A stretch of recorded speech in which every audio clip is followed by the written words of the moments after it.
오늘 우리에게 주신 하나님의 말씀 사무엘상 1장 20절에서 28절까지 말씀 한 절씩 나누어 읽고 마지막 절은 함께 읽습니다.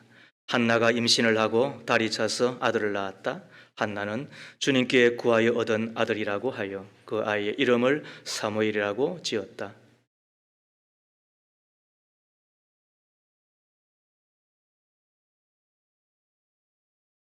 한나는 함께 올라가지 않고 자기 남편에게 이렇게 말하였다.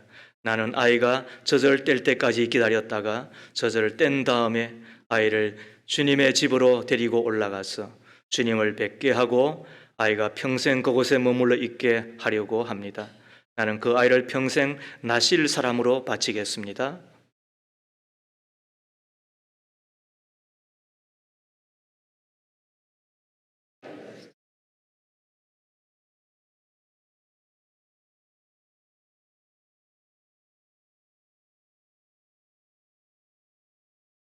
마침내 아이가 젖을 떼니 한나는 아이를 데리고 3년 된 수소 한 마리를 끌고 밀가루 한 에바와 포도주가 든 가죽 부대 하나를 가지고 실로로 올라갔다. 한나는 어린 사무엘을 데리고 실로에 있는 주님의 집으로 갔다. 한나가 엘리에게 말하였다. 제사장님, 나를 기억하시겠습니까? 내가 주님께 기도를 드리려고 이곳에 와서 제사장님과 함께 서 있던 바로 그 여자입니다.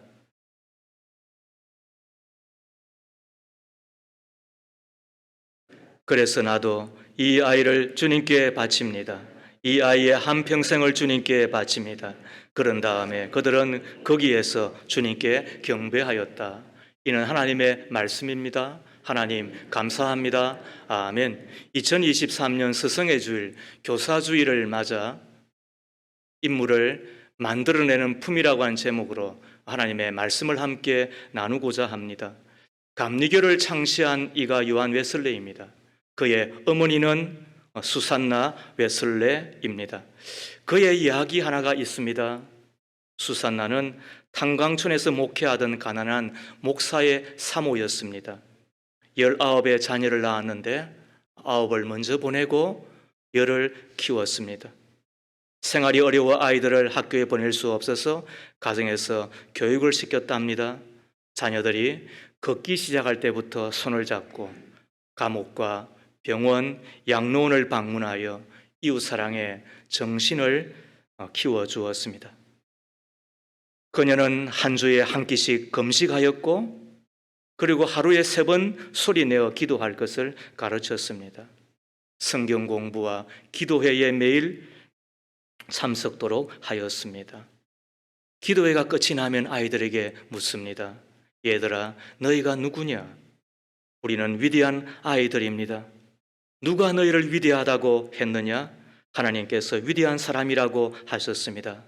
그러면 너희들은 지금 무엇을 하고 있느냐? 우리는 지금 역사를 창조하고 있습니다. 그 일을 누가 하게 했느냐? 우리를 위대하게 서시기를 원하는 하나님이 하게 했습니다. 이렇게 문답이 끝이 나고 나면 아이들은 아멘하고 잠자리에 들어갔다고 합니다. 하나님께 자녀들을 인도하였던 어머니 수산나의 믿음이 자녀를 영국을 움직이는 위대한 인물들로 만들어 내었던 것이지요. 누구의 품에 있느냐에 따라서 한 사람이 인물이 되기도 하는 것 같습니다. 우린 이쯤에서 다시 묻지 않을 수가 없습니다. 내 품에서 인물이 일어나고 있습니까? 우리 교회학교 선생님들은 내 품에서 제 아들이 일어나고 있는 것입니까? 저도 자문다답하지 않을 수가 없습니다. 하나님의 교회를 저에게 맡겨주셨습니다. 날마다 눈이 뜨면 하나님, 제가 이 일을 어떻게 감당하겠습니까? 저는 지금도 어리고 그리고 미숙한 자인데 하나님의 이 위대한 일을 책임질 수 있도록 영으로 충만하게 해달라고 저는 기도하지 않을 수밖에 없는데 내 가정도 저에게 맡겨주셨잖아요. 그래서 늘 묻는 거예요. 하나님, 제가 아버지입니까? 내 품에서 아이들이 믿음의 사람으로, 예수의 사람으로 자라고 있는 것입니까? 여러분들에게 한 번 더 여쭤보고 싶습니다. 여러분의 품에서 인물들이 자라고 있는 것입니까? 여러분들의 품에서 여러분의 자녀들이, 그리고 여러분들의 맡겨주신 다음 세대들이 하나님의 사람으로, 인재로, 인물로 만들어지고 있는 것입니까? 한 사람이 세워지고 세워지지 않느냐에 따라서 역사가 바뀌는 것 같습니다. 그래서 예수님은 이 땅에 하늘과 땅을 만드신 창조주 하나님으로 오셨지만 우리의 죄값을 치르기 위하여 십자가에서 죽으시는 바로 그런 분이셨지만은 3년 동안 하셨던 일은 우리가 거부할 수 없이 동의할 수 있는 게 뭐냐 하면 그분은 동거동락하면서 제자를 만드는 일에 올인하셨다는 거예요. 그래서 사람을 만들어내었습니다. 천군 천사들이 누가 당신의 일을 하겠습니까? 라고 감히 물었을 때에 저들이 할 거다. 저들이 할 거다라는 이야기가 있습니다. 그리고 예수께서 부활 성취하시고 난 이후에 성령을 보내주셨는데 그 성령을 받고 그리고 그 성령의 도움을 받아 하나님의 교회를 세우고 성경을 적어서 우리 가운데 보내어주고 그리고 지금도 하나님의 교회, 하나님의 나라 운동은 계속되고 있는 것이잖아요. 누구로 말미암아? 한 사람 그 인물로 말미암아. 오늘 우리가 본문에서 만나는 이가 사무엘이라고 하는 사람이지요. 사사시대를 마감하고 새 시대를 연 인물입니다. 사울이 패하여졌을 때에 다윗을 세워 새 왕조 그리고 예수의 족보를 연결해 주었던 인물입니다. 그는 가장 어두울 때에 가장 빛나는 인물이 되었습니다. 구약에서 이 사무엘이라는 인물을 우리가 잊어서는 안 됩니다. 그는 모세급이었고 다윗과 방불한 사람이었고 그리고 신약의 바울이라고 이야기하여도 전혀 틀리지 않습니다. 그가 어떻게 인물이 되었을까? 하나님의 교회와 내 가정, 특히 목장과 교회에서 오늘 인물과 그리고 하나님의 사람들을 만들어내고 있는가 자문자답하지 않을 수 없는 오늘 주일인데 사무엘의 어머니 한나를 만나면서 그의 품은 어떠하였길래 사무엘이라고 하는 인물을 만들어내었을까 우리가 함께 배우고자 하는 것입니다. 품은 가슴이요 그리고 품은 사람된 성품을 이야기하는 것이지요. 첫 번째, 인물을 만들어내는 품은 다름 아닌 단단한 품이어야 합니다. 껍질 가운데서도 약한 껍질이 있고 단단한 껍질이 있는 것처럼 품을 이야기할 때도 약한 품이 있고 단단한 품이 있는 듯합니다. 여기서 단단하다는 이야기의 사전적인 의미는 어떤 힘을 받아도 쉽게 그 모양이 변하거나 부서지지 아니하는 상태를 의미하며 속이 꽉 차서 야무지고 실속이 있을 때 단단하다라는 말을 쓰게 됩니다. 그렇다면 어떤 역경에 있어서도 변하지 않는 품이요 그리고 그 어떤 시대와 그 어떤 역사 앞에서도 결코 변하지 않는 품을 이야기할 때 단단하다라는 이야기를 쓸 텐데 인물은 어디서 나오는 걸까요? 단단한 품에서 나오는 것이 아닐까 생각해 봅니다. 노벨 문학상을 받은 펄벅 여사는 어머니의 초상이라고 하는 그의 작품에서 자신의 어머니에 대한 이야기를 해고하고 있습니다. 내 어머니는 22살에 결혼하여 중국 선교사로 가는 남편을 따라 영문도 모른 채 나서게 되었습니다. 날마다 직면하는 굶주림과 생명의 위협 속에서도 그녀는 7명의 아이를 낳으셨는데 그중에 4명이 병들어 어머니 앞에서 죽어갔습니다. 그녀는 가난과 질병, 고독과 박해와 싸우면서 눈물의 골짜기를 헤쳐 나가야만 하였습니다. 그러나 나와 형제들은 어머니의 그 눈물 어린 고통을 미처 깨달을 수 없었습니다. 왜냐하면 우리는 어머니의 얼굴 그 어느 곳에서도 고난의 어두운 그림자를 찾아볼 수가 없었기 때문입니다. 어머니는 우리들을 조금이라도 즐겁게 해주시려고 언제나 쾌활하게 노래를 불러주셨고, 잡지 같은 데서 재미있는 그림을 찾으면 오래 두었다가 우리들의 방을 예쁘게 꾸며주셨습니다. 그리고 낡은 옷이었지만 그 옷에 꽃무늬 하나라도 손수 달아주셨고, 옷을 갈아입을 때면 마치 새 옷을 입는 것처럼 아주 깨끗하게 세탁해서 우리가 항상 즐거운 마음을 가질 수 있도록 세심하게 보살펴 주셨습니다 라고 펄벅 여사는 자기 어머니를 해고하였습니다. 다시 말하면 펄벅 여사는 자신의 어머니에게서 어두운 그림자, 슬픈 노래, 그리고 우울한 그 어떤 표정도 발견할 수가 없었던 것입니다. 그 시대가 만만한 시대였겠습니까? 그때가 우리가 생각하는 만큼 그렇고 그런 시대였겠습니까? 아무것도 없는 시대였는데, 그런데도 그 아이는 엄마 품에서 모든 것을 갖고 있는 것처럼 볼 수 있었던 것이 왜 그랬을까요? 역경을 이기며, 그리고 미혼일 때는 외로움이고, 결혼을 해서는 괴로움이고, 자식을 낳으면 짐이라고 했는데, 그래서 요즘 젊은이들은 자식도 안 낳으려고 하잖아요. 여러분들의 부모님은 뭐 피임에 실패해서 자식을 낳았나요? 착각하지 말아요.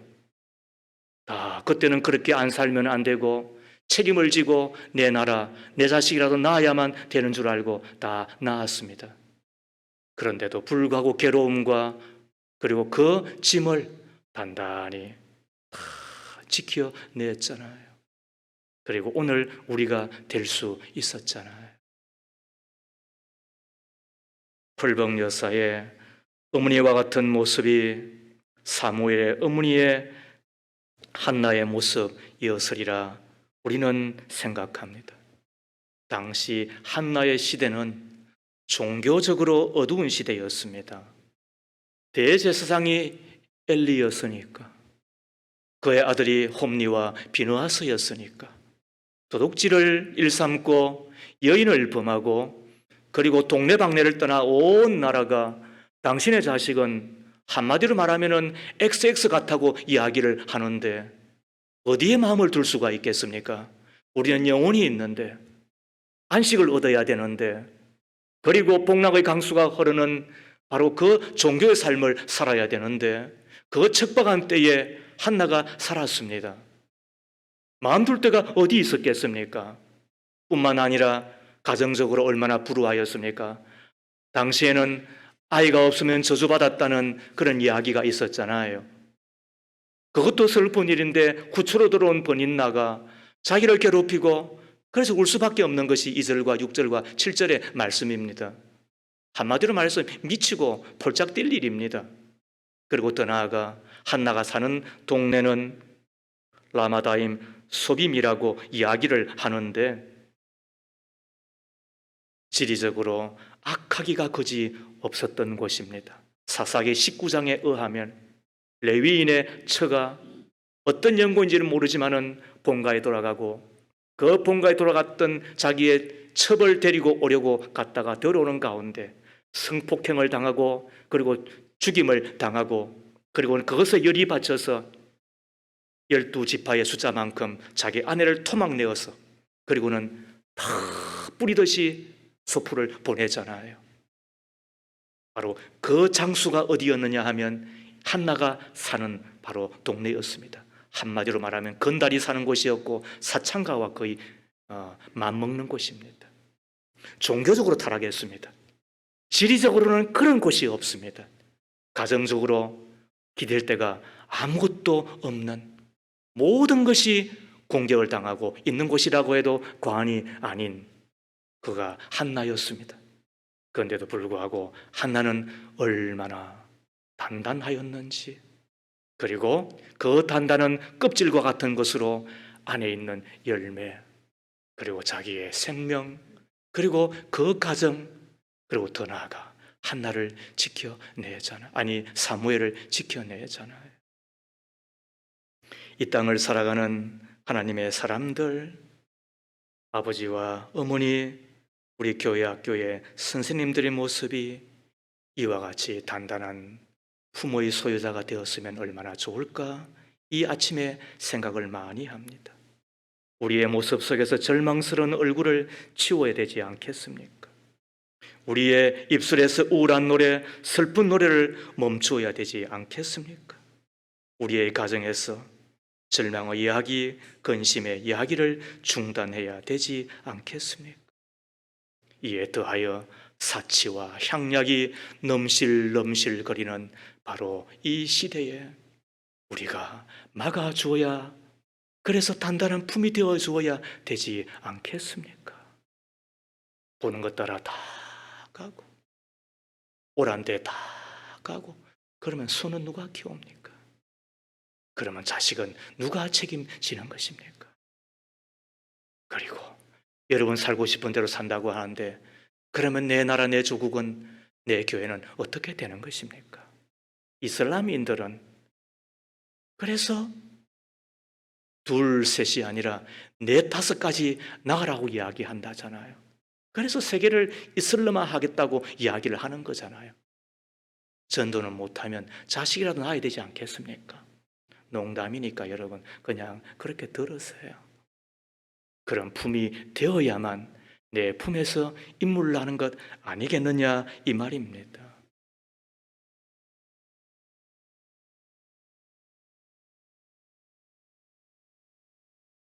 제가 대학을 다니다가 1학년 때 제 고향으로 내려갔더니 제 부모님이 경영하는 이 가게가 홀랑불에 다 타버렸어요. 밤늦게 누전으로 불이 타서, 그리고 새벽에 내려가 보았더니 뭐 다 절단 나고 없더라고요. 제 아버지는 망년자실 멍하게 있죠. 저도 어떻게 하겠어요? 그 옆에서 전들 어떻게 제가 하겠어요? 그때 제 아버지가 저에게 했던 이야기를 저는 지금도 기억해요. 걱정하지 말라, 걱정하지 말거라, 내가 공부는 시켜주겠다 그랬어요. 그 고마움이 제 속에는 많죠. 제 속에는 그 고마움이 많아요. 지금도 제 어머니도 꿈도 잘 안 꾼다는데, 제 형제도 꿈을 거의 안 꾼다는데, 저는 1년에 몇 번씩 제 아버지 꿈을 꾸어요. 그리고 꿈을 꾸고 날 때마다 늘 죄송하죠. 마지막을 잘 모셔드리지 못한 것 때문에. 그리고 또 한편으로는 고맙다는 생각을 늘 하게 되죠. 매우 한참이나 지나고 난 이후에 저희 어머니가 했던 이야기를 지금도 기억합니다. 나는 너희들이 다 크고 나면 도망가려고 했다. 살림이 어려워서니까 그렇다는 이야기이고, 또 한편으로는 내 아버지하고 성격이 안 맞으니까 이런 이야기인 듯 하기도 해요. 아무튼 너희들이 크고 나면 다 놔두고 도망가려고 했다. 그럼에도 불구하고 단단한 품이 되어 주셔서 저희들을 품으셨죠. 그리고는 큰 인물은 못 되어도 그래도 하나님께서 맡겨주신 교회를 세우며 또 이 땅 가운데서 하나님의 나라를 위하여 쓰임받는 종이 된 것 늘 생각하고 있는 것입니다. 제가 대학생 때 만났던 CCC의 우리 간사님들은 그런 의미에서 저보다도 몇 살 많지 않았어요. 제가 대학교 3학년 때에서 만났으니까. 그리고 그들은 졸업하자마자 CCC 간사로 헌신하잖아요. 군대 갔다 오고 저보다도 한 2년 선배 같으면 5년 정도밖에 나이가 많지 않아요. 그런데도 불구하고 자비량하고 선후배한테서 3만 원씩, 5만 원씩, 지금으로 말하면 한 돈 10만 원씩 후원받아서, 그리고는 간사로 헌신하고, 그리고는 캠퍼스를 맡아서 우리에게 복음을 전하고, 또 성경을 가르쳐주고, 또 예배를 인도하고, 또 함께 뒹굴기도 하고, 또 어떤 때는 그 없는 돈에서 또 밥 사주기도 하고. 그분들은 참 단단한 품을 갖고 있는 분이셨다. 그 가운데 한 분이 우리가 여러 해 전에 우리 교회에 오셔서 말씀을 전하인 이면수 목사님, 그분이 저의 바로 윗 스승이에요. 그 단단한 품을 갖고 있는 분이셨죠.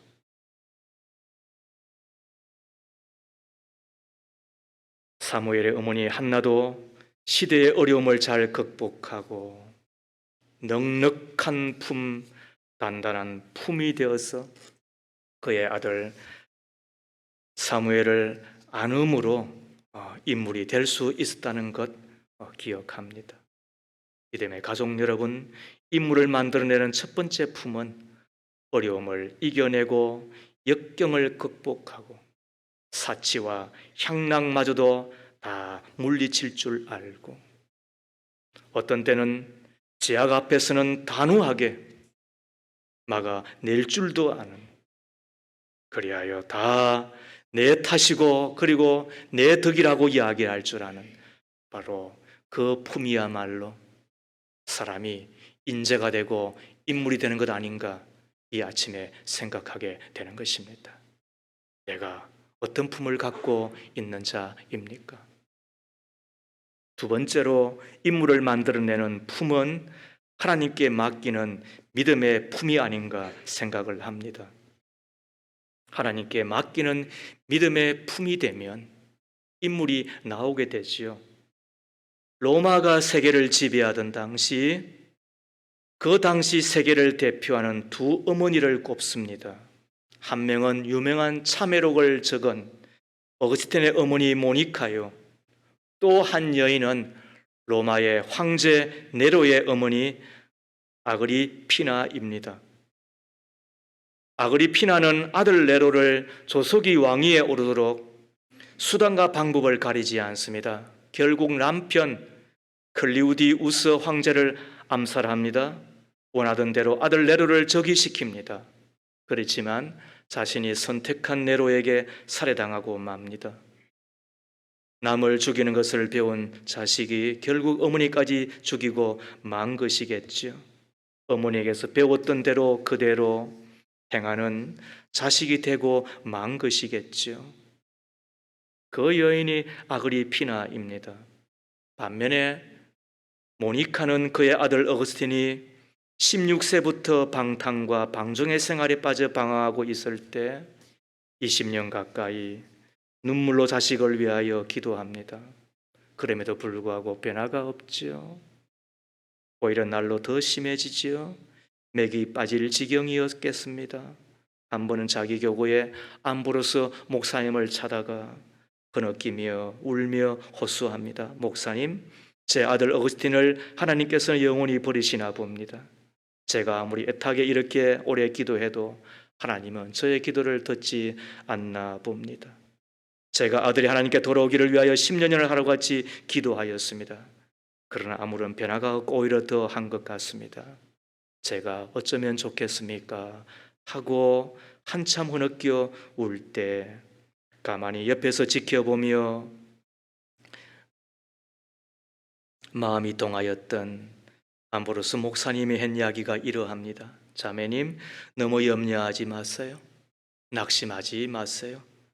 눈물로 기도하는 어머니가 있는 아들은 결코 망하지 않을 것입니다. 계속 기도하세요 했다는 거 아닙니까? 어느 날 그 기도에 응답이라도 되듯이 성령께서 강력하게 역사하셨는데, 동네에 뛰어노는 아이들이 뛰어놀면서 불렀던 노래 한 토막이 이러하였습니다. 펴서 읽어라, 펴서 읽어라. 그 이야기를 들었던 어거스틴이 가지고 있던 성경책을 펴었다는 거예요. 그랬더니 로마서 13장 14절, 13절, 14절이었습니다. 낮에 행동하듯이 단정하게 행합시다. 호사한 연애와 술 취함, 음행과 방탕, 사음과 시기에 빠지지 맙시다. 주 예수 그리스도로 옷을 입으십시오. 정욕을 채우려고 육신의 일을 꾀하지 마십시오. 그 말씀이 비수처럼 어스틴을 찌르고 도려내고 주님 앞에 돌아와 그가 중세를 빛내는 성자가 되잖아요. 그의 이름이 어거스틴이에요. 그의 어머니는 모니카라고 이야기했죠. 그가 돌아와 자기 어머니를 기억하며 적었던 글이 이러합니다. 반드시 위대한 인물의 뒤에는 위대한 어머니가 있다. 그리고 위대한 어머니의 뒤에는 위대한 신앙이 있다. 그런 것입니다. 위대한 사람 뒤에는 반드시 어머니가 있다. 그리고 그 어머니는 창조주 하나님을 믿고 신앙하는 여인이라는 이야기지 않습니까? 위대한 인물 사무엘의 어머니 한나를 생각해 보십시오. 그는 어떤 품이었을까요? 어떤 고난과 어떠한 역경 또 어떠한 세상의 바람에도 허물어지지 아니한 단단한 품을 갖고 있었을 뿐만 아니라 그는 믿음의 품을 소유하고 있는 자였습니다. 그의 믿음의 특징은 크게 두 가지를 꼽을 수가 있어요. 하나는 기도였어요. 그리고 또 하나는 꿈을 꾸며 하나님 앞에 예배하는 것이었어요. 자, 10절과 11절 말씀을 보십시오. 한나는 괴로운 마음으로 주님께 나아가 흐느껴 울면서 기도하였다. 한나는 서운하며 아뢰었다. 만군의 주님, 주님께서 주님의 종의 이 비천한 모습을 참으로 불쌍히 보시고 저를 기억하셔서 주님의 종을 잊지 않으시고 이 종에게 아들 하나 허락하여 주시면 저는 그 아이의 한평생을 주님께 바치고 삭도를 그의 머리에 대지 않도록 하겠습니다. 사람들은 어려움을 당하면 사람을 찾아가서 하소연을 하잖아요. 여인이 어려움을 당하면 친정에 가서 엄마에게 이야기하잖아요. 그러나 한나는 어려움을 당하였을 때 좌절하지 않고 하나님을 신앙하였기 때문에 하나님 집에 나아가 하나님께 이야기하였습니다. 사랑하는 여러분, 사람이 하나님에게 하소연하면 그거는 잡담이 되고 원망이 되고 맙니다. 그러나 하나님께 이야기하면 그것은 기도가 되고 그것은 하나님 앞에 간구가 되는 것입니다. 한나가 하나님 앞에 나아가 기도하였을 때 하나님은 역사하기 시작하였습니다. 두 가지입니다. 18절에 보면 얼굴에 슬픈 기색이 떠나버렸습니다. 그리고 두 번째 19절에 의하면 하나님께서 그 기도를 들으시고 어떻게 하셨다고요? 그에게 아들을 안겨주시잖아요. 그 아들의 이름이 사무엘이었습니다. 잉태한 후에 한나가 얼마나 기도를 많이 하였겠습니까? 낳아서 젖을 떼기까지 품에 안고 얼마나 기도를 많이 하였겠습니까? 젖을 떼고 난 이후에 성전에 그 아이를 맡기고 난 이후에 얼마나 기도를 많이 하였겠습니까? 그리고 그가 하나님 앞에 부름을 받아 주님의 일을 하는 가운데 얼마나 그를 위하여 기도를 많이 하였겠습니까?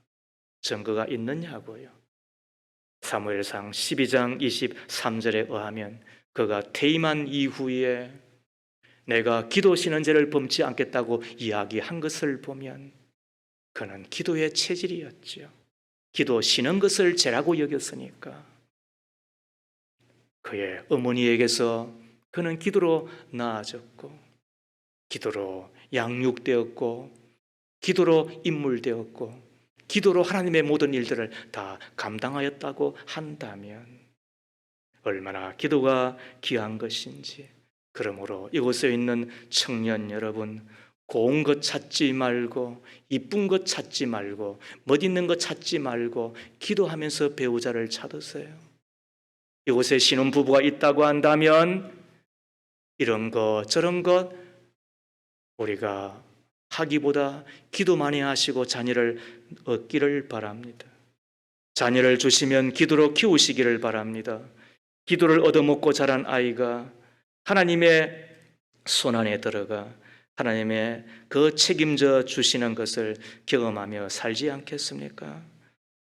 한나는 어떤 품이었다고요? 믿음의 품이었고, 그리고 그는 기도함으로 자기의 아들 한나를 자기 아들 사무엘을 키워내잖아요.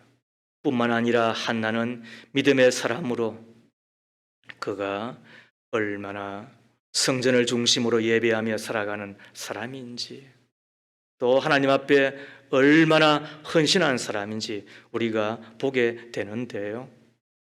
3절 말씀에 보면 엘가나는 매년 한 번씩 자기가 사는 성읍에서 실로로 올라가서 만군의 주님께 경배하며 제사를 드렸다 그랬습니다.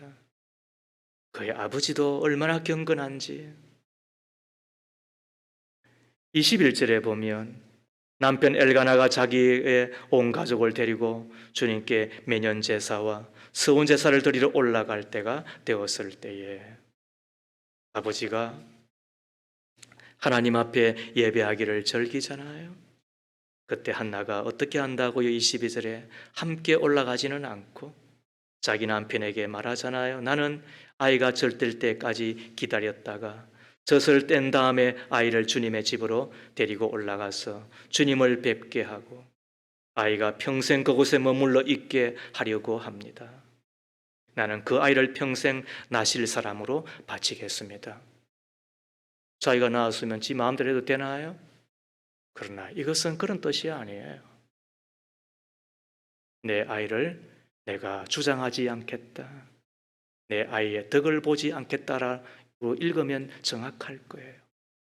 그리고 하나님이 키워주시는 대로 하나님의 뜻을 따라 자라도록 내가 어떻게 하겠다? 손을 떼는 대신에 하나님의 손이 임하도록 하겠다는 거예요.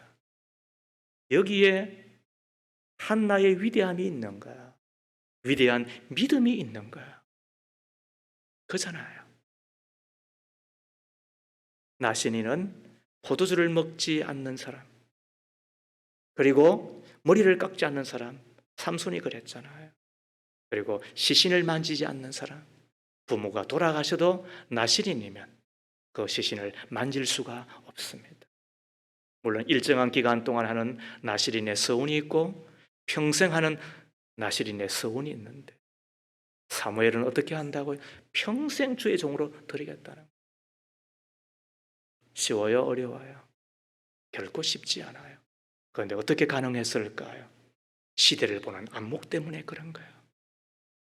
지금의 시대가 엘리 대제사장의 시대인데 그의 아들 홈리와 비나하스는 저런 잡놈들이 없는데 그리하여 모든 백성들이 방황하고 고통받고 있는데 내 아들 하나라도 하나님 앞에 드리면 하나님이 서시지 않겠느냐. 이것이 예배의 정신이고 이것이 헌신의 마음이잖아요. 그것을 보시고 하나님께서 어떻게 한다고요? 잊지 않으시지요. 주님을 위하여 심었는데 헛것이 어디 있어요? 주님을 위하여 드렸는데 주께서 안 하시는 것이 뭐가 있어요? 주께서 나를 기억해 주신다고 한다면 그때부터 하나님은 일하고 그리고는 역사하시고 우리 가운데 놀라운 하늘의 권능을 나타내 주시는 것은 너무나 자명한 거예요. 그리고 그 덕을 톡톡히 보겠지요. 우리의 가문에 주의 종이 나올 수 있다고 한다면 여기서 종이라고 하는 것은 목사만을 말하지는 않습니다. 우리의 가문에 하나님의 복음과 하나님의 나라와 하나님의 교회와 하나님을 위하여 온전히 쓰임받을 수 있는 내 자녀, 그리고 우리의 교회 학교 안에서도 이와 같은 주의 종들이 나올 수 있다고 한다면 하나님 앞에 담이 없는 감사가 될 것인데 어디에서 나온다고요? 그것은 하나님께 전적으로 맡겼던 한나와 같은 그 믿음의 품에서 나오는 거지요. 기도를 중단했다고 한다면 기도를 시작하십시오. 기도를 포기했다고 한다면 기도를 많이 하십시오. 지금 기도하고 있다 하더라도 기도를 더 하십시오. 그 정도의 기도를 가지고 하늘 문을 열기는 쉽지 않습니다. 땅을 진동시키기는 더더욱 그렇습니다. 모든 것을 아시고 다 주시는 하나님이시지만은 그러나 구하지 않고는 주시지 않는 것이 하나님의 또 다른 법칙인 것입니다.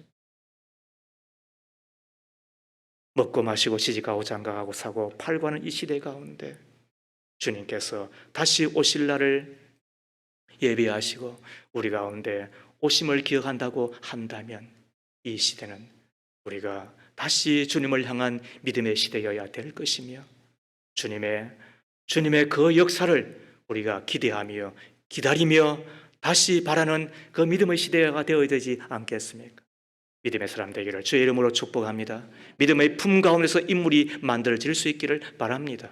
세 번째로 인물을 만들어내는 품은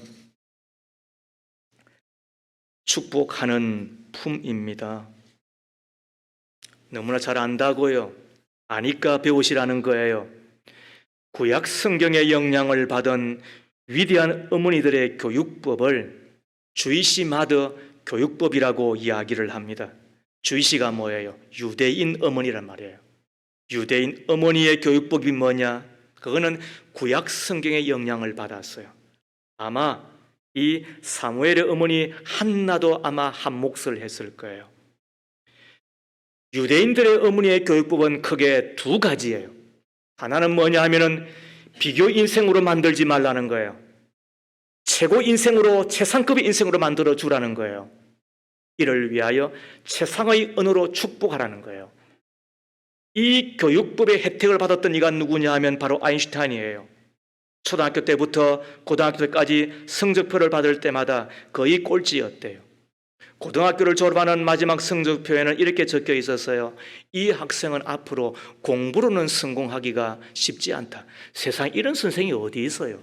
이 갓나 새끼 같은 선생이 있어요. 그런데 아무튼 그렇게 적었어요. 뿐만 아니라 그 중간중간에 선생들의 학부모에게 이야기하는 바는 아무튼 공부는 안 된다는 거예요.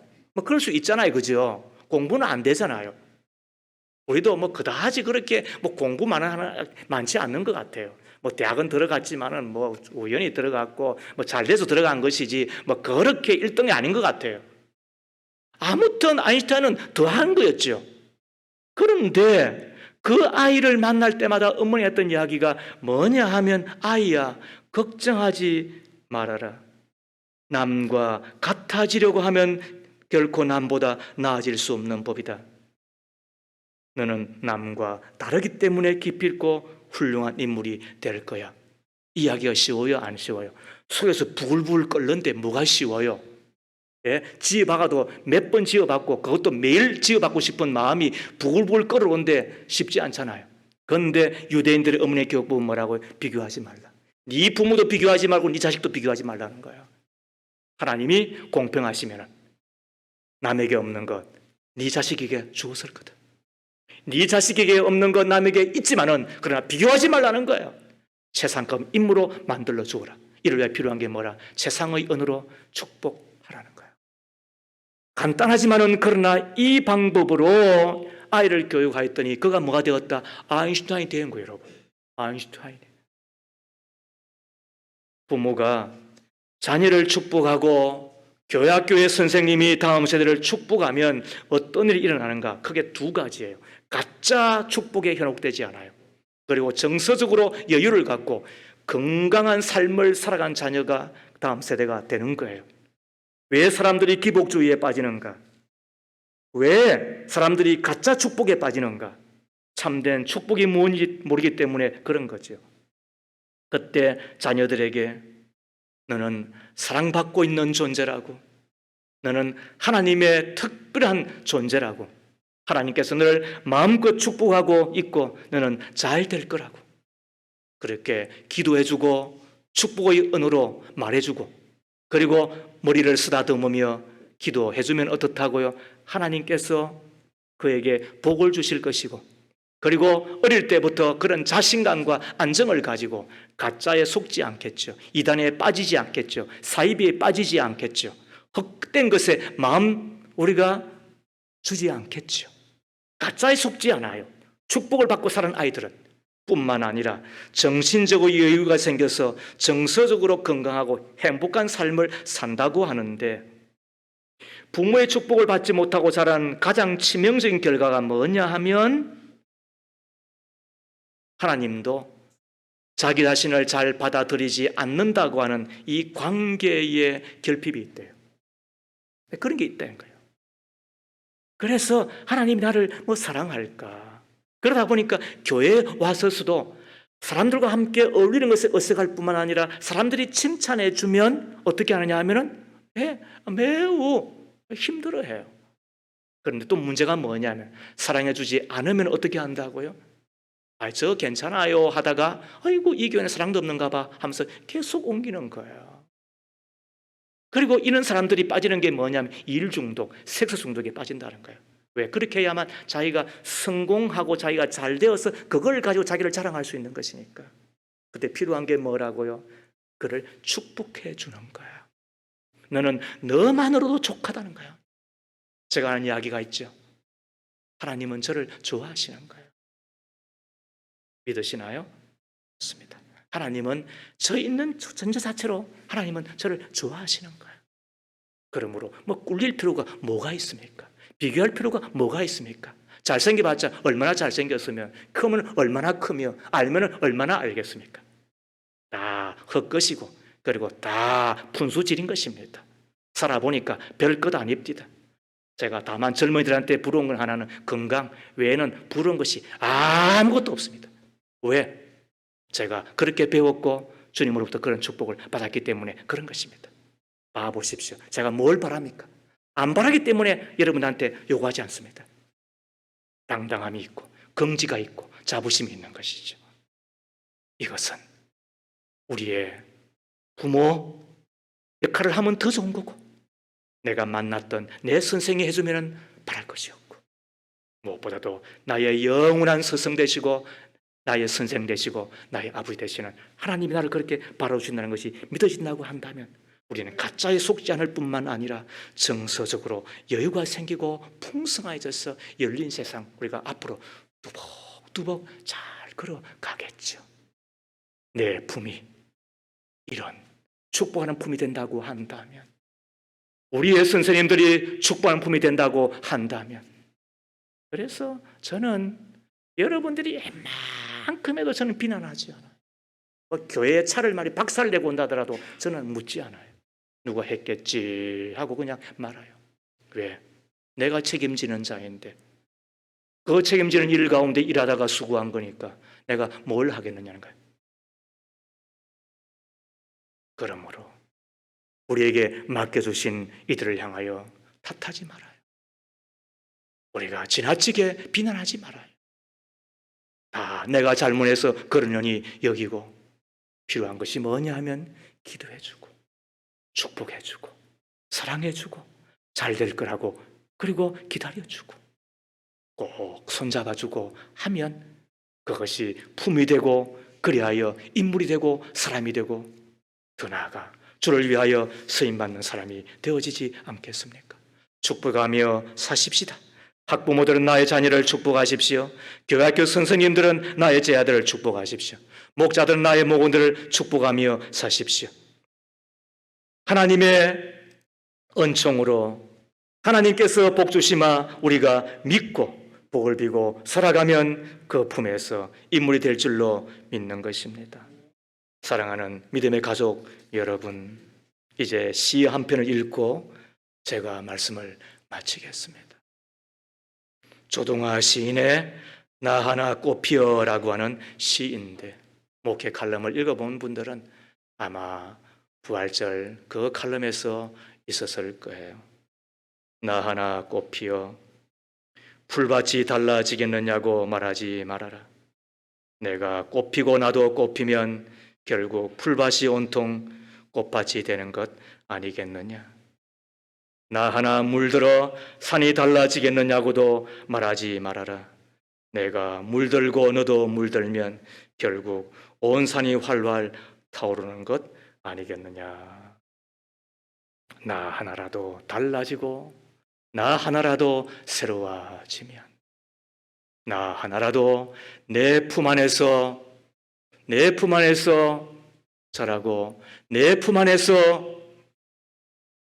나의 말 한마디라도, 그리고 나의 사랑 하나라도 받는 이가 있다고 한다면, 그가 숲을 이루고 뿐만 아니라 그가 빛을 이루고 그리고 세상을 맑고 밝고 행복한 세상 만들어내는 사람 되어지지 않겠습니까?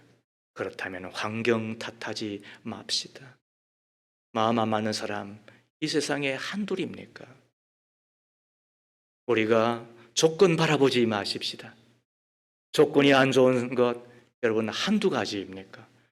웬만큼은 참아야 되고 웬만큼은 다 견뎌내어야 되고, 그리하여 울타리가 되어주고 단단한 품이 되어줄 때 그곳에서 사람이 자라나겠지요. 무엇보다도 하나님께 모든 것을 맡기는 그 믿음의 품 안에서 내가 기도할 수 있다고 한다면, 하나님을 예배할 수 있다고 한다면, 하나님을 향한 꿈을 꿀 수 있다고 한다면, 바로 그 믿음의 품 안에서 또 다른 사람 하나가 또 자라나겠지요. 더 나아가 비교하지 마십시다. 세상의 은으로 축복하며 사십시다.